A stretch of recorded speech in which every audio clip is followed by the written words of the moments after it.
حبايب قلبي عاملين ايه؟ يا رب تكونوا في الف خير. جيت لكم بقى في مول صدناوي في العتبة، في محل كده فيه كل حاجه لتجهيز العرايس حرفيا كلها. وبرده في حاجات للاطفال، وفي برده حاجات للرجاله، ترنجات، بيجامات، جمبسوتات، كل حاجه هتلاقيها موجوده. كمان بقى اسعار مناسبه جدا جدا جدا، وما فيهاش اي عيب صناعه. يعني انا جبت من عنده حاجات كتير بجد، كانت خطيره كماتيريال وكشكل وككل حاجه. انا صورت لكم كده اهو، كل حاجه حرفيا موجوده في المحل.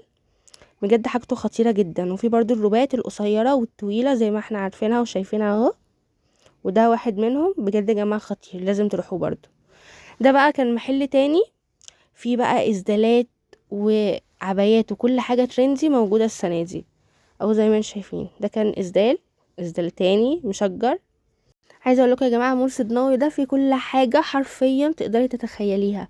في برضو حاجات كتيره جدا بس انا ما صورتهاش، بس هي حاجات للعرايس. طبعا انتوا اكيد فاهميني.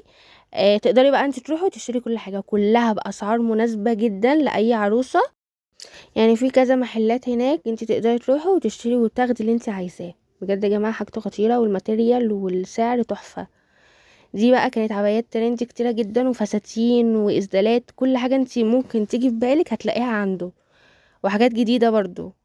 والناس اللذيذة هناك بجد، يعني هتحبوهم كمان. هنا اهو دي عبايات كتيرة جدا ترندي، يعني هتعجبكم الحاجة، صدقوني اقتنعوا بكلامي بقى. وروحوا وشوفوا بقى الحاجات الخطيرة اللي هناك دي. وما تنسونيش بقى في اللايك والشير والحاجات الحلوة بتاعتكم دي. يلا باي باي.